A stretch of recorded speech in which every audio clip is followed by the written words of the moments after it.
에이. 하늘 낮은 곳에서 이야기를 한다네. 하늘 낮은 곳에서 노래를 부른다네. 하늘 낮은 곳에서 글을 쓴다네. 하늘 낮은 곳에서 이야기한다네.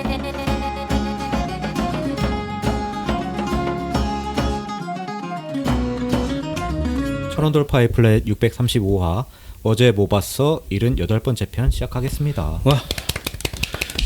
자, 저는 대중문화 칼럼니스트 강상준입니다. 전대입니다. 정 과장입니다. 자, 그리고 모셨습니다. 김영희 작가님. 네. 반갑습니다. 와. 짠. 짠. 아이고 반갑습니다. 아이 시원해. 그러게. 콜라가 이렇게 시원하죠? 그러게. 자, 들어가기 전에 자, 김영희 장편 SF 둠스데이 프린세스가 현재 전 서점사에 공개가 됐습니다. 네. 이거 이제 된 거지 확실히? 됐고 이제는 아마 오프라인 서점에도 다 올라왔을 겁니다. 네. 언제든지 가서 편하게 구매하실 수 있으니까 하시면 바로바로 잊지 마시고 인증해 주세요. 네. 제가 최근에 재밌게 보고 있는 드라마 한 편 소개해드릴게요. 디즈니 플러스 드라마 나인 퍼즐. 네. 출발 비디오 여행에서 많이 홍보해 주신. 아 그래요? 네. 저도 그래서 알았어요 이거. 이제 5월에 공개됐고 지금 현 시점에 9화까지 올라와 있어요. 이제 많이 올라왔네. 총 10일인데 이제 2편 남아 있습니다. 네. 윤종빈 감독 작품이어가지고 또 많이 화제를 불러일으킨 거죠. 몰랐잖아요. 전 몰랐죠. 내가 가르쳐줘서 알았잖아요. 그렇죠. 근데 내용은 10년 전에 삼촌의 살해 현장에 있었던 윤이나라는 김다미 씨 네. 현장에서 이제 퍼즐을 발견하게 되고, 근데 그때 당시에 그 기억이 없는 거예요. 살인 현장에 있었던 당시. 그래서 이때 조사하고 있었던 김한샘 형사 손석구 씨한테 의심을 받고 있죠. 네. 근데 10년 후가 지나서 이제 윤이라는 캐릭터는 프로파일러가 됐고 10년 만에 또 퍼즐이 도착하면서 살인 사건이 일어나기 시작한다. 그래서 연쇄 살인 사건을 추적하는 이야기죠. 그 출발 비디오 여행 내용만 봤을 때 저는 네. 딱 느낌이 그래서 혹시 이게 저 윤이나가 자작극을 해가지고 사람들 죽이고 다니는 건지 아니면 진짜 그럴 살인범이 수도 따로 있나? 그럴 수도 있죠. 네. 아직까지는 이제 근데 그럴 수 있으면은 11부작으로 만들면 안 돼. 그렇지. 그건 기만이야. 맞아. 어. 그렇지. 아니 그렇게 만들기도 힘들어. 그러니까 영화는 그게 가능하고 원래 화작을 속이는 건 서술 트랙 중에 하나이기 때문에 가능한데 네. 이거는 그걸로 가면은 끝난다. 네. 그렇게 자충수를 두진 않을 거야. 왜냐하면 윤이나가 너무 전형적인 지금 탐정 역할을 하고 있기 때문에 그러니까 명탐정 캐릭터죠. 괴짜 명탐정. 맞아요. 그리고 김한샘은 이제 조수인 거죠 거의. 왓슨이지. 네, 맞습니다. 진짜요. 그리고 매화 이제 다른 사건이 이제 벌어지게 돼요. 매화만 거의 이제 죽는 거죠 한 명씩. 아, 그래요? 그러니까 나인 퍼즐이니까 9명 죽어야 될 거 아니에요. 그러세요? 그러세요? 누가 뭐랬어요? 지금 제가 보고 있는 편까지 보면 아직 3명이 살아 있어요. 뭐 그 사람들 다 죽여야 되나? 죽기 전에 이제 해결을 해야 된다는 거죠. 그래서 수사팀도 이제 꾸려지고 본격적으로 수사가 되는 상황까지 봤는데 여기 또 이제 어마어마한 그 특별 출연진들이 나오거든요. 우선 그 윤이나의 삼촌 역할로 지진이 씨. 아 그분이 지진이 씨였구나. 근데 누워서 나와 계속. 그러니까 나 누군지 몰랐어요. 아니 근데 뒤에 보면 회상 장면에 살짝 이제 얼굴 나오고 대사도 거의 없잖아. 그러니까. 그러니까 여기 나오는 분들이 급이 A급 이상은 돼. 아 그러니까 거의 여기서 살인 사건의 그 이제 피해자로 나오는 분들이 다 특별 출연이고 대사가 없어요 거의. 아니 대사가 있어도 그 정도이긴 한데 어쨌든 나와가지고 황정민 씨라든지 박성웅 씨, 뭐 이성민, 와. 이희준 뭐 이런 분들 엄청난데? 네. 그런데 금방 가신다. 네. 그러니까 윤종빈의 어떤 그 인맥이 굉장히 대단했구나라는 걸 알 수 있고 그러네. 그렇게 해서 중간중간 이제 등장하는 뭐 카메오까지는 좀 모하지만 우정 출연, 뭐 특별 출연 뭐 이렇게 나오잖아. 거기서 주는 임팩트가 좀 재밌긴 하더라고. 맞아요. 어쨌든 우리 드라마가 이런 정도의 급을 사용을 한다, 이렇게 막 사용한다 이런 것도 있고. 네. 저는 그래서 이거 1화는 봤거든요. 네. 근데 그 전에 이제 저희가 방송을 하면서 간니발을 봤잖아요. 네. 너무 비교가 되더라고. 어떤 면에서? 1화부터 딱 몰입이 되는 느낌이 들어 이거는. 그러니까 보면서. 어떻게 1화만 보고 끊을 수가 있었어요? 자야 되니까. 에? 잘 시간엔 자야지. 바로 끊었지 나는 칼같이. 그래서 전 근데 다 봤어요. 재미가 없어서 끄는 게 아니라 그냥 잘 시간 돼서 끄는 거예요. 난 이날 6화까지 다 보고 저도요. 수요일날 9화까지 다 먹었던 것 같은데 다음 저는 올랐을 다음 때. 날인가 하여튼 아, 이런 그래서 건 각자의 라이프 스타일 나오네. 못 참지. 그러니까 또 이게 또 특이한 게 아까 또 뭐 특별 출연진 또 화려하지만 네. 현대를 배경으로 하고 있는데 그러니까 미술 같은 거에 엄청 신경을 많이 줬거든요. 그래서 뭐 경찰서 분위기도 그런 경찰서 없고 윤이나의 그 캐릭터의 의상도 되게 독특하고 그건 좀 좋더라 의상은. 네, 그 약간 정장 스타일랑 항상 넥타이 매고 그분 나와서 너무 좋던데. 누구요? 그 현봉식 우리 동생. 아 근데 내가 현봉식과 그 김성균 씨를 초반에 의심을 했어 1화부터. 왜요? 요급인데 같은 과에 근무를 하고 이제 내부 정보를 알아야지만 벌일 수 있는 범죄란 말이지. 네. 그럼 김성균이나 현봉식 둘 중에 하나는 무조건이다 했는데 이제 구화 가보면 대충 나오지. 네. 그래요? 그래서 약간 저는 김이 살짝 빠졌어. 그렇죠. 미안해요. 어쨌든 그럴 수밖에 없는 거야. 이거는 네. 작품을 만드는 사람들이 거기까지 염두를 할 수밖에 없으니까. 난 뭐 아직 모르니까. 아무튼 그렇고 그 의상이라든지 이런 것들이 이제 과거 명탐정 약간 그런 거를 조금 복귀하는 네. 듯한 그런 것들도 있고 요 윤이나 캐릭터가 처음부터 끝까지 좀 재밌는 게 진짜 이상한 캐릭터긴 해. 네. 그러니까 천재인데 정말 기억해야 될 건 또 잘 기억을 못해. 주차는 어디다 했는지 모르지만 뭐 어디에서 뭘 했는지는 다 알고 뭐 이런 느낌이거든. 맞아. 나사 하나 빠진 천재. 그리고 커피 나는- 엄청 좋아하고 그리고 돈이 엄청 많아. 부모가 다 의사였는데 두 분 다 뭐 교통사고로 돌아가셔서 물려받은 유산이 굉장히 많고. 삼촌도 돌아가시면서 또 그것 물려주고. 때문에 의심받는 거잖아요. 맞아요. 또. 아무튼 뭐 그런 식으로. 그리고 이제 그 미장센 하니까 그 경찰차 내가 얘기했잖아. 한국에서 백차 어떻게 생긴지 모르는 사람 있어? 알죠 다. 그 근데 파란색이 있고 경찰이라고 써 있잖아. 근데 네. 여기서 나오는 경찰차는 흰색에 검은색이 붙어 있고 폴리스라고 써 있어. 그게 없는 거잖아. 그러니까 그런 네. 식으로 약간 어떤 간극을 두더라고. 독특한 약간 분위기를 주고자 되게 그리고 많이 경찰서는 어느 영화를 봐도 요즘에는 그렇게 안 만들어서 그렇죠. 그- 그 유리창고 회의실 같은 공간이고 유리창으로 돼 있어 바깥에서 다 보여. 아니 박찬욱 감독이 그 헤어질 결심 만들 때 얘기하셨단 말이야. 거기서가 그랬죠. 이건 도저히 참을 수 없다. 이 경찰서의 인테리어는 도저히 참을 수 없다. 그래서 이런 거 없는 거 알지만 나는 층고가 높고 이렇게 한 거야. 말도 안 되죠 사실. 말도 안 건물 되지만 자체가. 참을 수가 없었대잖아. 아는데 나도 알아. 막 이러면서. 그래서 요즘에는 이제 후배들이 다 그렇게 하는 것 같은 느낌도 있더라고. 아무튼 저는 그래서 이 작품을 다음에 이어서 우리가 좀 다뤄봐도 좋을 것 같아. 왜냐하면은 이게 저번에 그 이토록 친밀한 배신자 같은 경우는 한 사건을 굉장히 아, 그것도 재밌었지. 약간 집중적으로 요동치면서 파죠. 다뤘는데 이 작품은 훨씬 우리가 다루기가 용이할 게 매화 다른 사건이 나온다. 그러니까 연쇄 살인 사건이지만 그 방식이 다 달라서 솔직히 한 명이 저지르기는 좀 애매하고 뭐 이런 방식으로 좀 전개가 되는 것도 있고 그래서 좀 많긴 해 이것도 11화라. 1시간씩이에요. 자 그리고 캡틴 아메리카 브레이브 뉴 월드도 아마 디즈니 플러스에 맞아요. 올라왔죠. 네. 네. 28일 날 공개됐어요. 5월. 이거 올라왔기 때문에 뭐 극장에서 거의 다 안 보셨을 거고 웬만하면은 다 이 티플로 보지 않았을까 하는 생각에 우리도 다뤄보려고 미리 봤는데 네. 너무 재미가 없던데. 네. 진짜 결론적으로 얘기를 하자면 단독 영화로서의 재미가 진짜 없고 그냥 앞선 작품하고 이제 앞으로 나올 작품에 대한 연계밖에 안 되는. 난 그 정도로도 생각을 안 했고 이 작품이 그동안 마블이 쌓아온 그런 것들 있잖아. 네. 이 히어로물의 어떤 그동안의 이런 것들 다 바꿨다라는 그런 게 있잖아요. 마블의 역사가 MCU의 역사가. 네. 근데 과거를 회귀해버렸어. 그냥 평범한 히어로물이 됐어요. 그래서 거기 나오는 빌런도 나 얘가 왜 이러는지도 잘 이해 못하겠고 약간 그런 느낌도 있고 그리고 심지어 요즘 마블이 추구하는 게 그거야. 국가 대 국가의 싸움을 어느 중간에서 획책하는 애들이 꼭 있어. 그래서 이제 막 일촉즉발 상황에서 요거를 이제 무마하는 히어로들이 나와서 결국 전쟁으로 가지 않는다. 이 얘기가 거기서도 나오고 블랙팬서에서도 나왔죠. 맞아요. 그리고 그 시크릿 인베이전에서도 마찬가지였고 거기서도 그건 안 봐가지고. 안 봤어. 그리고 여기서도 마찬가지 뭐 일본하고 막 미국이 뭐 다시 뭐 진주만에 싸울 것처럼 무슨 인도양에서 싸울 것처럼 하는데 아다만티움 일본 같고. 군대도 없는데 어떻게 싸워? 아니 근데 자위대. 그 얘네들이 그 공격할까 말까 막 이러면서 하더라고. 네, 근데 그런 거에서 굉장히 실망을 많이 했고 아니 그래도 볼만한 이제 장면이 많이 없어서 너무 아쉽더라. 예, 결국은 이제 레드 헐크와의 싸움이라도 그런 액션 씬이라도 잘 만들었어야 됐잖아요. 네. 근데 그게 별로 그냥 평범하고. 아니야 그거는 공 들였다고 생각해요. 그 공은 들였는데 근데 그냥 이거 스포일러 아니면 그냥 얘기해도 되지 않나?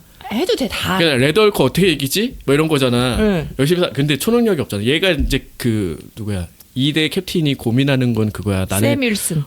혈청을 안 맞았어. 나는 슈퍼솔저가 아니야. 내가 계속 해도 돼. 뭐 이거 계속 내내 고민하는데 그냥 싸워 템팔로. 뭐 그런 얘기거든요. 근데 레드헐크는 좀 상대가 안 되잖아. 안 되죠. 안 돼. 그럼 어떻게 이겨야 돼? 그럼 애들을 모으든가 뭐 그동안에 이런 방식으로 했잖아요. 네. 근데 이제 말빨로 말로 이겨. 설득을 하더라고. 정신을 차려 막 이러면서 나 거기서부터 영화 끝장났다고 봤어. 나 진짜 너무 웃겨가지고. 아, 정신 뭐야. 차리세요. 따님을 생각해 막 이러면서. 근데 그게 먹혔어. 이게 입 터는 게 아, 딸 하면서 아씨 그게 그러면서 능력이야?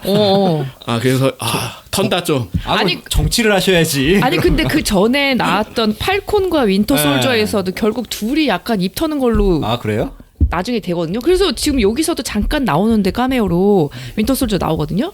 여기서 하원 의원인가 된 상태예요. 그래서 아마 지금 다음에 나오는 썬더볼츠에서는 더 이제 뭔가 의원이 된 제목을 걸로. 바꿔야 되는 거 아니야? 빅마우스 뭐 이런 걸로? 네, 뭐 그런 걸로 나오는 것 같아요. 이제 그래서 뭐 캡틴 아메리카 빅마우스. 아니, 그러니까 윈터 솔저도 그 대단한 사람이 이제 네. 힘으로 안 싸우고 입으로 싸우는 사람으로 바뀌는 거야. 근데 썬더볼츠에서는 아마 리더가 될 걸. 나도 아직 안 봤는데. 그러니까 그런 것 걸로 같아. 알고 있어요. 예, 그래서 그런 재미로 그래서 제가 아까 연계하는 작품밖에 안 된다는 게 그거예요. 다음 작품을 봐야 되는. 근데 다음 작품이랑 연계되는 안 된다고 생각해 뭐냐면은 계속 멀티버스를 다뤘잖아.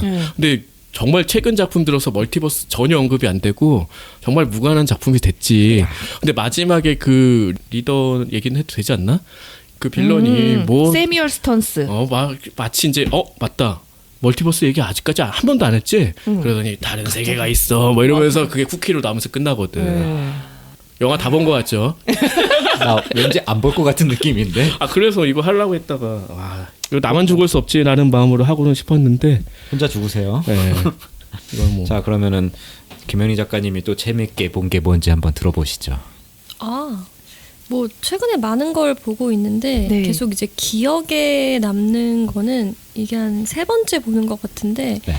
고레다 히로카즈 감독님의 아무도 모른다 이 작품인 것 같아요. 예전에도 봤고 그 중간에도 한번 봤고 최근에 이제 이동진님의 파야키아 거기에서 감독님을 초대하셔서 이게 그 영상을 봤는데 그걸 보면서 다시 한번 아무도 모른다 보고 싶다라고 해서 봤다가 역시 좋았다라고 이제 감동을 혼자 느끼곤 했습니다. 어떤 부분이 그렇게? 일단 제가 최근에 간니발을 봤었는데 우리도 봤는데. 저희 지금 지난 시간에 다뤘거든요. 네. 그 인터뷰 바로 전화가 간니발. 네. 그래서 그 너무 잘 컸잖아요. 저는 그쵸. 잊어버리고 있었어요. 그 네. 배우가 이 배우라는 걸. 근데 그쵸. 이제 간니발 보면서 이 배우 누구지? 너무 매력 있게 생겼는데 연기도 미묘하게 너무 좋다. 근데 뭔가 과하지 않고 네. 딱 미묘한 점 자꾸 건드려주는 거예요. 그러다가 이제 아무도 모른다의 그 주인공이 이렇게 잘 컸구나라는 걸 알고 더더욱 또 어릴 때부터 떡잎부터 달랐어. 떡잎부터 달랐구나 이러고 네. 그 평에도 있잖아요. 그 뽑혔잖아요. 칸 영화제에서 네, 나무주연상으로 맞아요. 네.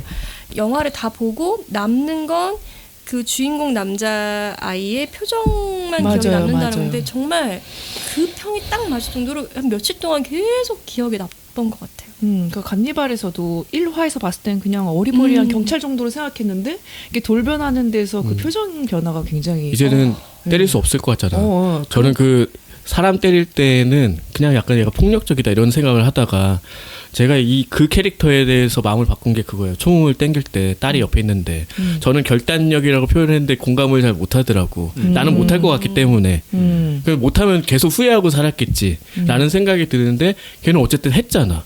거기서 난 캐릭터성이 다 보여줬다고 생각을 그러니까 했거든요. 배우가 너무 그런 면에서 연기를 잘한 거죠. 네, 그러니까 그 어렸을 때 그 아무도 모른다에서 했던 그 연기를 그러니까 내가 전화해서 얘기했지만 그 폐기 도시락 먹고 잘 컸다. 근데 본인은 그래서 더 힘들었다는 얘기를 어디서 맞아요. 봤어요. 이미지가 왜냐면 묻어져서. 아니 그러니까 어렸을 때 이미 자기가 처음으로 연기를 했는데 거기서 최고의 상을 받은 거예요. 그럼 좀 힘들지. 네, 그래서 내가 도대체 어디로 가야 되는지에 대한 고민이 되게 많았다라는 얘기를 했거든요. 그게 왜 힘드냐면 늘 얘기하잖아요. 사주를 보면 10대 때 최고 잘 나간다 이러면 빡치거든. 내 예전에 그 얘기 들었다고 하지 않았어? 네. 사주가 너무 좋은데 10대 때가 최고라고. 그래서 그때 뭐 했냐고 어린이 회장했다고 막 이런 거. 그럼 그 사주는 좋은 사주가 아니잖아요. 그런데 너무 일찍 성공하면은 약간 맞아. 그런 것들이 있어. 맥컬리 컬킨 뭐 이런 사람 봐봐. 지금 마약하고 벌써 갔잖아. 그래도 그러면 간니발의 그 배우는 좀 잘 나가고 있네. 간니발은 혹시 시즌 2까지 다 보셨나요? 볼만하죠. 전 아직 안 봐서 여쭤보는 아니, 거예요. 왜냐면 지금 저희가 방송 둘은 안 했어요. 1까지만 했거든요. 근데 저는 시즌 2까지 다 봤어요. 근데 그러니까 시즌 2에 그가 회수하는 그 떡밥들이 엄청나잖아요. 맞아요.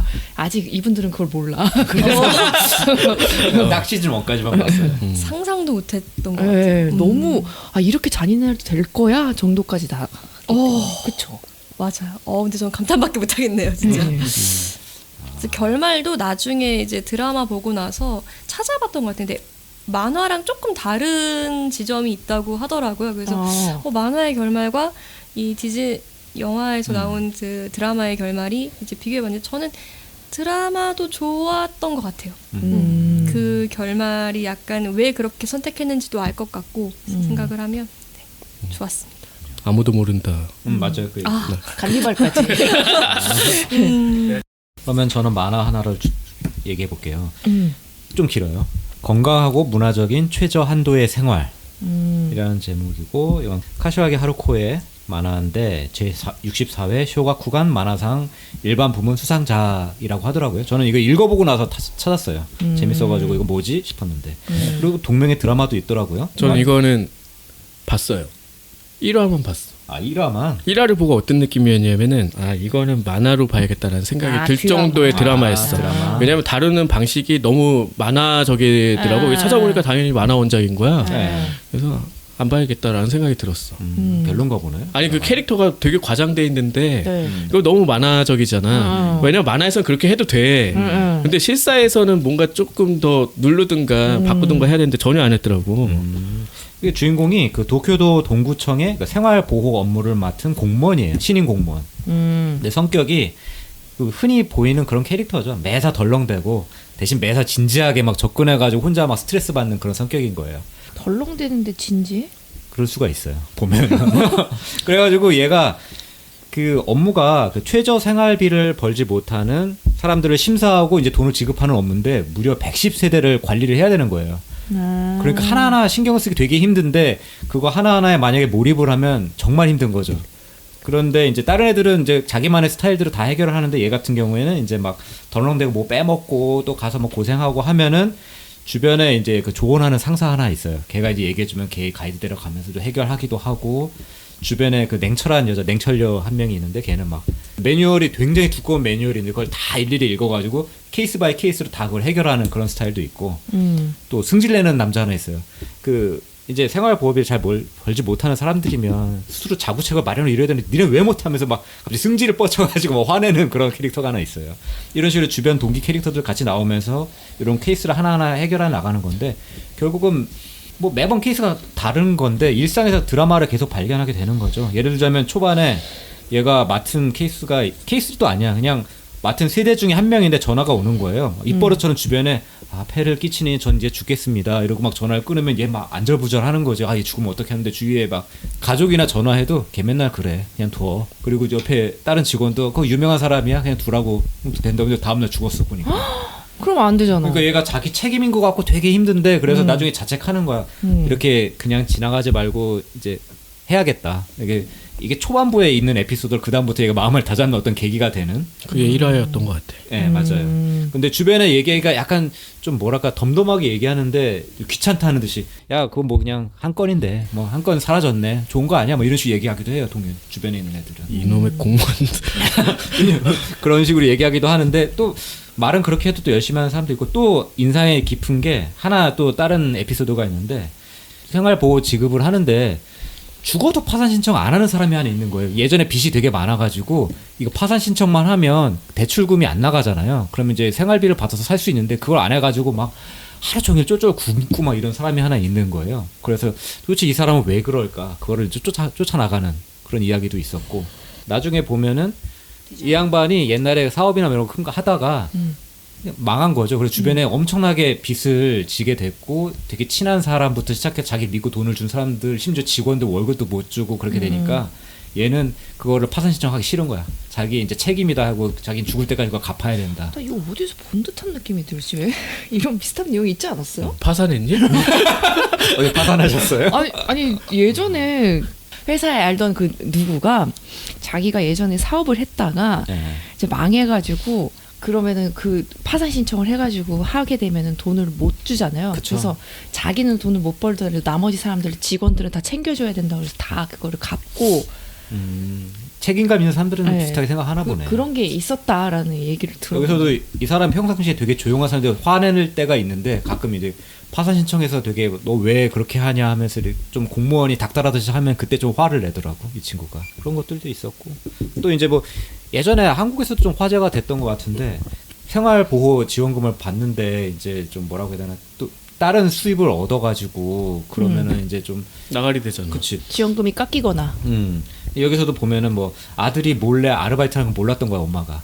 근데 나중에 이제 신청 최저 보호 이제 지급을 받아야 되는데 그 지원금을 나중에 이것 때문에 다 오히려 환수를 당하게 된 처지 그런 것도 나오기도 하고. 그러니까 공무원 입장에서 되게 난감하지. 이거를 돈을 내야 된다고 얘기를 해야 되는 그런 상황인 건데 되게 큰 돈이니까 그런 것들도 나오고 해서 되게 그 케이스 하나하나가 다 드라마니까 보는 재미가 있더라고요. 그리고 인생이 곧 드라마다 그런 느낌으로 볼 수 있는 재미있는 만화입니다. 재미없게 설명했어. 네, 재밌어요. 내가 늘 얘기하지만 재밌습니다. 직접 보고 판단하세요. 그 영화 선셋 선라이즈 할게요. 이거 넷플릭스에 올라와 봤는데 스타 마사키 주연의 아, 약간 슬로우 라이프 뭐 그런 얘기인 줄 낚시. 알고 봤어. 그런 낚시하는 포즈가 뭐 있고 신호를 봐도 뭐 도쿄에서 일하던 무슨 뭐 샐러리맨이 어디 뭐 시골 내려가서 바다 낚시하는데 마을 주민과 뭐 갈등 빚고 뭐 이런 얘기로 써 있더라고. 그래서 되게 가벼운 마음으로 틀었는데 일단 시작하자마자 각본이 쿠도칸 쿠로야.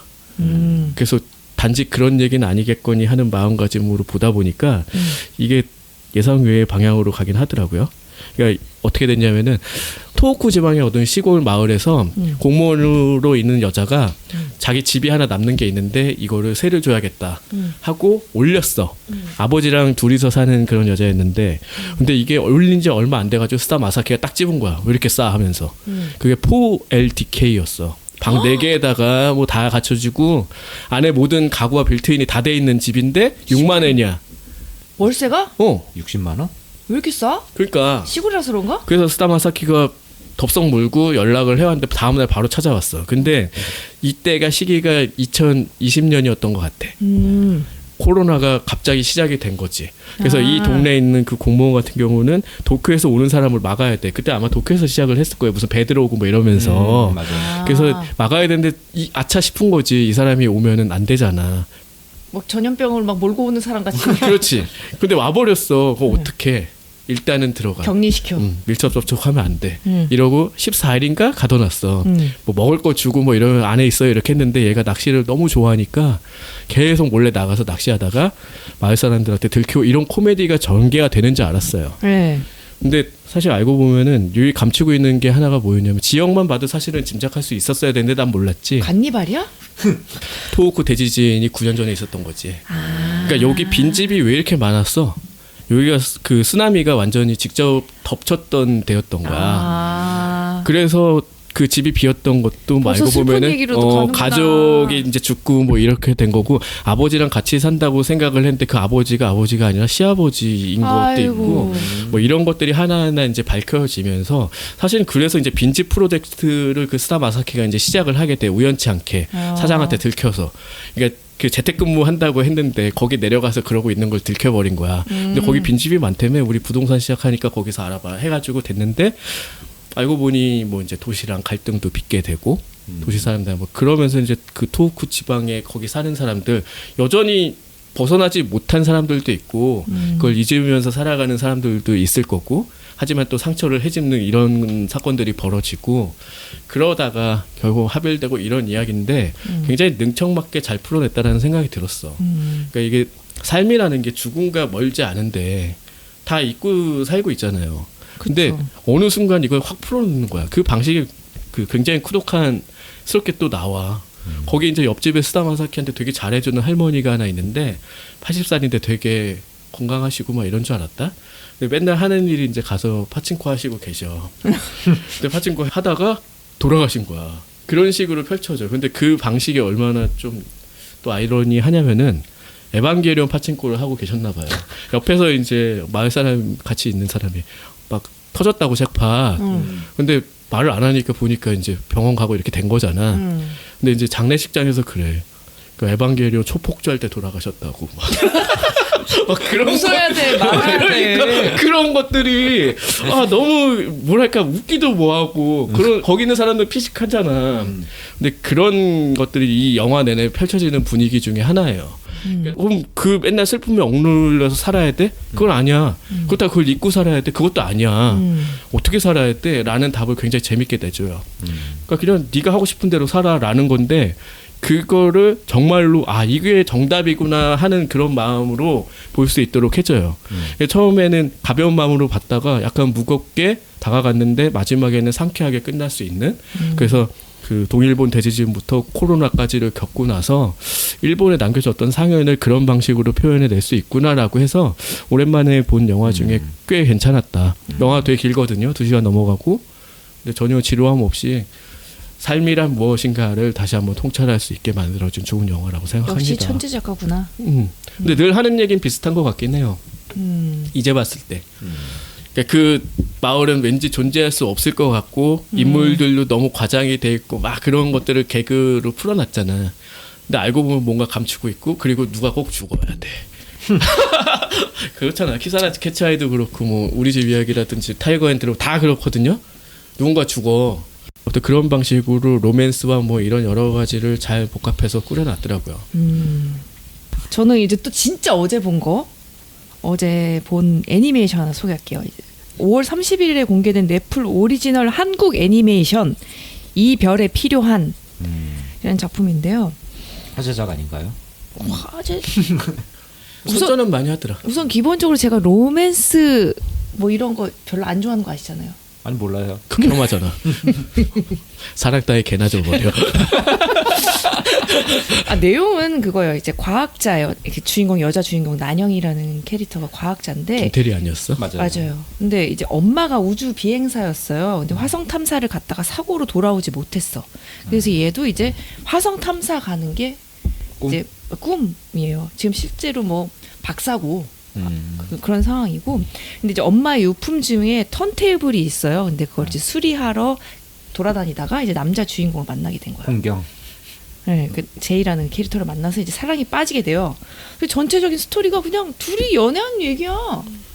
근데 그게 그래서 배경이 현대가 아닌 것 같던데? 2050년이에요. 2050년. 네.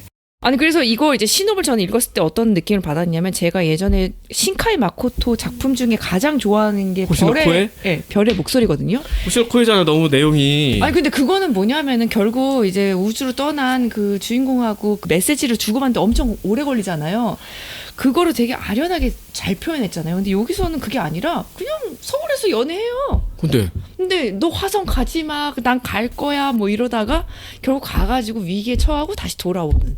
우리가 그냥 생각하는 되게 스토리가 그냥 그 평범하게 흘러가요. 너무 평범하게 흘러가. 근데 그렇게 들으면은 나 같은 사람은 질문을 던질 수밖에 없어. 뭐 그러니까 꼭 여자 주인공이 우주 비행사에 일 필요가 있냐는 거지. 없어요. 진짜 없어. 그러니까 그런 것에서 그건 단지 소재일 뿐인 소재도 아니잖아. 그런 건 좀 벌써 들어도 좀 아쉽네. 안 보고 평가하는 거 늘 말하시면 좀 뭐하긴 하죠. 그리고 저는 사실 뭐 주인공의 그 성우 그 역할을 김태리 씨, 홍경 씨가 한 걸 몰랐거든요. 근데 이제 딱 보는 순간에 좀 어색하던데. 이거 보는 순간에 이제 그림하고 이 목소리가 너무 매치가 안 되고 붕 뜨는 거예요. 그게 어색하던데. 네, 그러니까 이질감이 너무 느껴져가지고, 그러니까 이거를 만약에 라디오 드라마다 하면 괜찮아. 근데 이게 그림하고 너무 왜냐면은 그 둘뿐만 아니라 전부가 다 안 어울리면 그냥 이 애니메이션 결이 이런가 보다 할 수도 있는데 전문 성우들이 하는 것들은 너무 잘 어울리는데 이 두 캐릭터들이 너무 붕 뜨는 거예요. 그래서 그것 때문에 좀 집중도가 떨어지는 것도 있었고, 그래도 좋은 점을 하나 얘기를 하자면 이제 한국 배경이고 거기다 이제 2050년에 약간 디지털화된 그런 환경? 지금도 디지털화 다 됐는데. 아니 근데 길거리에 완전 그냥 이런 거 이제 없이 뭐 그냥 뛰어서 보고 거의 사이버펑크인데. 네, 그런 느낌으로 해서 비주얼적인 면은 되게 구현을 잘 해놨거든요. 그래서 그런 작화를 좋아하시는 분들한테는 재미가 있을 것 같은데 뭔가 이제 스토리적으로는 충족이 전혀 안 된다. 나중에 테마록 보세요. 재밌어요. 뭔 소리야 갑자기? 좋아할 것 같아. 아 네. 그러고 보니까 최근에 한국 애니메이션이 많이 나오긴 했네. 아, 그래요? 나름- 아 그러네. 테마록도 나오고. 그래서 이걸 딱 보고 느낀 게 그냥 너의 이름이 아니라 너의 노래는. 왜냐하면 그 남자 주인공이 뮤지션이었는데 그 꿈을 접고서는 그냥 뭐 이런 턴테이블 술이나 하고 살다가 이제 여자 주인공을 만나서 다시 뮤지션으로 뭐 재기도 하고 뭐 사랑도 이룬다는 그런 내용이거든요. 그래 우리가 이별에, 비아냥거리면서 얘기해. 아니 그냥 그렇다고. 이별에 필요한 사람은 너다. 뭐 그래서 아 스토리가 너무 평범해서 난 제목은 좋았다고 생각해.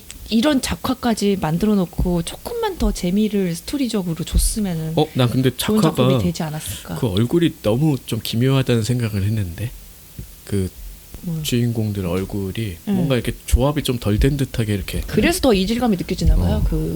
몰라 예고편을 봤을 때는 약간 그런 느낌이긴 했어. 네. 그래서 좀 많이 아쉬웠다. 왜냐면 이제는 그러니까 다 평가가 며칠 사이에 조금 저도 나만 이렇게 느끼는 건가 하고 좀 검색을 해봤더니 한국 애니치고 작화는 좋다 막 이런 게 있는 거예요. 근데 이제 이런 거 얘기하긴 너무 그치. 좀 그렇지 않아요? 그치. 좀 더 나아가야 될 때가 아닌가라는 생각이 들어서 좀 많이 아쉬웠어요. 근데 뭐 한국 애니메이션 그쪽 과나 뭐 이런 쪽에서 일하는 배운 친구들이 네. 갈 곳이 없다면서요. 시장이 형성이 안 돼 있어가지고. 그래서 이제 그 시장을 만들어주는 그렇죠. 효과는 있을 것 같아요. 아니, 근데 일본에서 많이 일하잖아. 그래서 맞아요. 일본 애니메이션 나중에 크레딧 올라가는 거 보면 다 한국 사람이 일해내잖아. 맞아요. 그 아예 스튜디오 자체가 하청으로 다 되게 많이 하청을 들어가 하죠. 있어. 어쨌든 만들어 봐야지 시장이 나오는 거니까. 그냥 그래서 테마록도 기대 안 하고 봤는데 생각보다 자꾸 테마록 얘기는 미안한데 본 게 그거밖에 없으니까. 아니지. 극장에서 재밌게 봤다. 이렇게 잘 돼야지 앞으로 시장도 열리고 그러는 거다. 테마록 2, 3 계속 나와야지. 예전에 그래서 그 SF 얘기할 때도 승리호도 한국 뭐 무슨 뭐 SF 안 되네 어쩌니 했는데 그래도 그거는 그래도 어느 정도 조금 이제 나아간 지점이 있었잖아요. 아니 그건 아깝지. 왜냐면은 극장 개봉했으면은 오히려 좀 내 생각엔 1000만 갔을 것 같거든. 네, 그런 영화로 만들었는데 겨우 넷플릭스였나? 네. 푼 게 좀 아깝긴 했을 것 근데 같아. 이 작품은 이제 조금 그런 면에서는 많이 아쉽다라는 생각이 들었어요. 저 진짜 어제 봤는데 그 월드 오브 스트릿 우먼 파이터 1회 하더라고요. 너무 재밌죠. 근데 이게 다시요? 어? 그 다시가 아니라 시즌 3인 거지. 그럼 월드면은 이제 그쵸. 뉴질랜드, 오스트레일리아, 뭐 미국, 일본 2팀, 한국 팀에서 6팀. 근데 어제 우연찮게 보게 됐어. 난 네. 시작한 줄 알았는데 또 다 끝나면 봐야지 약간 그런 느낌이었거든. 시즌 2도 중간에 다 봤나? 어쨌든 그런 느낌이었기 때문에. 근데 이게 한 편 보고 얘기하는 게 좀 그렇다고 생각할 수 있지만 3시간 하더라고. 예? 3시간이나 한 편이. 그러니까 어제는 1화에서 아마 그랬을 수도 있는데 특별 편성했나 보다. 특별 편성? 어쨌든 다 붙어야 되니까 모든 캐릭터를 다 보여줘야 되니까 그래서 봤는데 일단은 뭐 막 대단하다라는 걸 설명 안 해주면 우린 또 모르잖아. 모르죠. 춤에 대한 문외한이니까. 진짜 몰라. 그래서 막 설명해주고 뭐 그런 것 좋았고 아쉬운 점들만 얘기를 할게요. 첫 번째 한국 팀 같은 경우는 시즌 1에서 그 팀의 리더들로만 이제 구성을 했더라고. 8명으로 이제 뭐 다 아는. 근데 이분들이 그 사이에 방송을 너무 많이 나오신 거야. 아이키니 뭐 허니제이니 뭐 진짜 다 너무 저는 그걸 안 봤는데도 그분들은 다 알고. 알지. 그래서 다 다른 팀들은 언니들이 너무 세 보여. 네. 막 무시무시해. 근데 알잖아. 근데 그분들이 순한 이 언니들 건지. 센 척하는 것처럼 느껴져가지고 안 되는데 이러면 밀리는데 했는데 정말 계속 지더라고. 초반에 그런 점들이 좀 아쉬운 느낌이 있어. 왜냐하면 조금 더 요즘 신진 크리에이터들 뭐 많잖아. 춤추시는 분들. 약간 도끼가 있어야 되는데 그게 빠진 시즌 거지. 2에서 뭐 발굴한 사람들도 꽤 많을 거고. 근데 그러지 못하고 약간 거기 있는 사람들도 그러더라고. 시즌 1 그거 언제 적 거야? 뭐 이렇게 얘기하더라고. 외국 애들이. 특히 일본 애들 막 되게 무서워. 쿄카 쿄카 완전 압도당했어요. 진짜 멋있어. 네, 쿄카 그래 어제 엄청 찾아봤어. 그랬더니 왜냐면 나는 쿄카가 당연히 이겼다고 생각을 했어. 내 눈으로 봤을 땐. 맞아요. 근데 3대 0으로 진 거야. 이런 건 스포일러 아니죠? 그래서 이럴 리가 없다. 내가 내 눈이 잘못됐을 수는 있겠지만 그렇게 그랬더니 제이 블랙이 딱 해주더라고. 이건 쿄카의 무조건 승이다. 뭐 아무튼 그래서 나는 극복을 했어. 아무튼 그 인상과 난 그 아우라에 완전히 와 진짜 너무 멋있는 언니가 하나 나온 거야. 근데 춤추는 걸 봤더니 약간 지금까지 봤던 애들에 비해서 어나더 레벨 같은 느낌이었거든 나는. 근데 그렇게 평가를 안 해주고 그래서 얘기하고 싶은 아쉬운 점 두 번째가 그 심사위원 저지 중에 박진영이 있다는 게 정말 너무 싫더라고. 내가 박진영의 거의 모든 걸 다 싫어하는 사람이지만 제일 싫어하는 게 심사평이거든요. 그 심사평을 늘 어떻게 하냐면은 너무 좋았고요. 아니 대충 짓거리는데 그 건의가 있기 때문에 옆에 사람들이 해석을 하고 아 그럴 수 있겠구나 이렇게 하는 게 너무 짜증나. 근데 그걸 여전히 그러고 있는데 사람들이 그럴 수 뭐 그렇게 생각하고 뭐 그렇구나 이러고 있는데 그게 어떻게 보면은 장기적으로 가면 분명히 이 프로그램을 망치는 원인이 하나 될 것 같다는 생각이 들었고 얘가 선택하는 게 계속 나랑 반대가 나오니까 너는 그렇지 이 새끼야 이런 생각이 들어서 되게 싫었는데 그래도 볼만한 거는 이 일본 팀이 나는 되게 매력적이더라고요. 도쿄 팀, 오사카 팀 이렇게 나왔는데 양쪽의 색깔이 완전 다른 거야. 한쪽은 이제 언더 쪽이라고 한다면 한쪽은 완전 오버그라운드. 여기서는 이제 그 안무를 막 창작해서 여기 막 매스컴에 띄우고 막 케이팝이랑 작업하고 이런 애가 있다면 한쪽은 배틀만 하는 애들. 그래가지고 그게 완전 폭발한 게 립제이의 그 와킹이라고 하나요? 그거랑 거기 오사카 팀의 뭐 리더가 붙었는데 야 이거는 진짜 모르는 사람이 봐도 엄청나다라는 생각이 들 정도였어. 그래서 그런 점에서 이번에도 볼만한 포인트는 있었다. 박진영만 없어졌으면 좋겠다. 그런 생각했습니다. 쿄카 나만 좋아하는 게 아니었군요. 작가님도 보셨나 봐요. 저는 수우파를 다 봤어요. 남자 편도 보고 이제 남자는 안 봤어. 걸스도 보고 다 봤는데 저는 시즌 1이 가장 포텐이 터졌다고 생각하고 근데 진짜 이번 시즌에서 아직 1밖에 안 봤지만 쿄카 때문에 말씀하신 것처럼 그 승부를 인정할 수가 없어서 제이블랙도 찾아보고 다른 또 평도 계속 찾아봤던 것 같아요. 내가 생각한 게 아니었나? 난춤의 문외한이니까 전문가들은 다르게 보는 건가라고 했는데 정말 말씀대로 제이블랙님 딱 평 듣고 묵은채증이 맞았구나 댓글 보면서 다른 사람도 똑같구나 이렇게 생각했던 것 같아요. 그러니까요. 진짜 이거는 멋있는 것 같아요. 춤을 어떻게 해서 이 사람이 더 잘했습니다라고 설명하기는 되게 힘들 거예요 아마.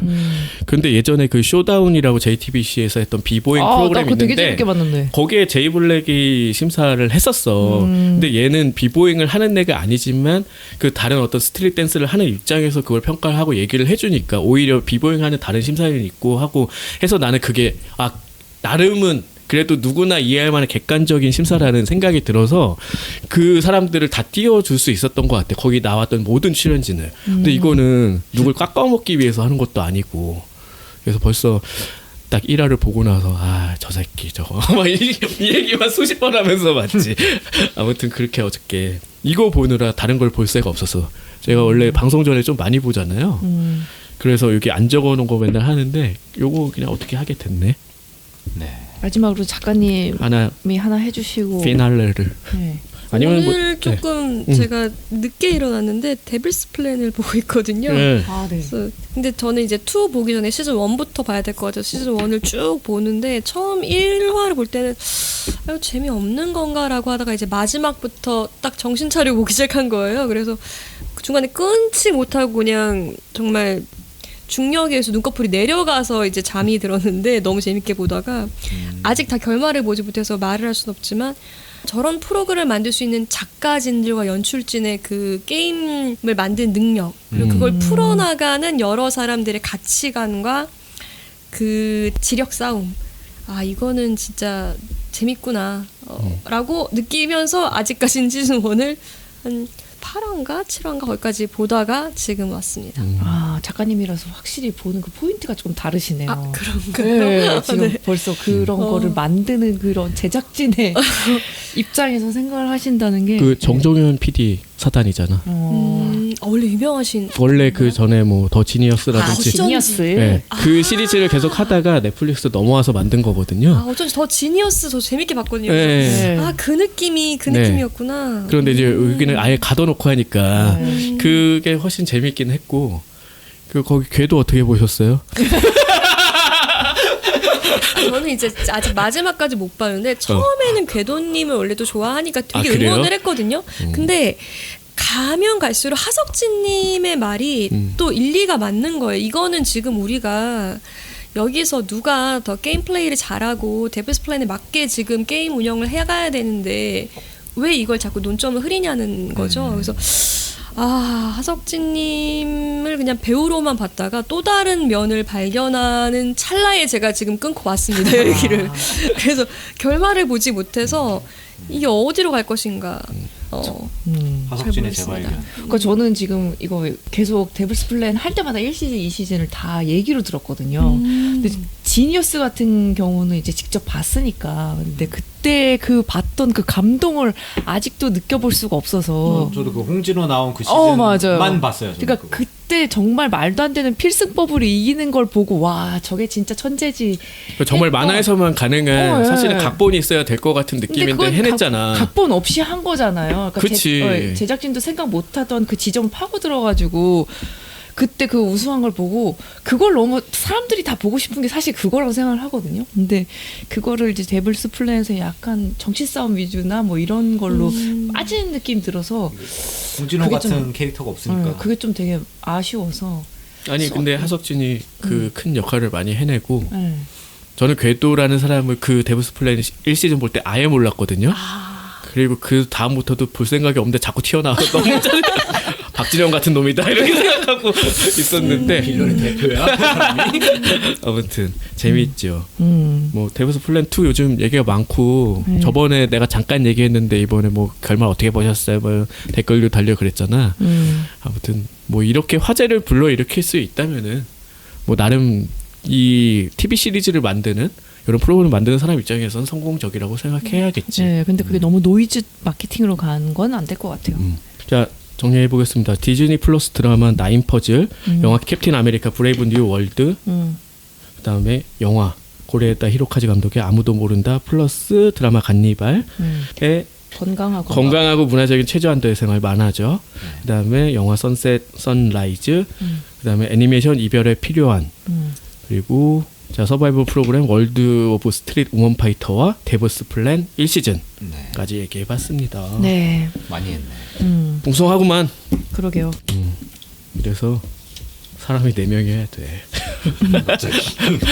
아니 알렉스랑 있을 때 막 웹소설도 하고 막 이렇게 해줬잖아. 그걸 그리워하시는 분들도 계신데. 그러게요.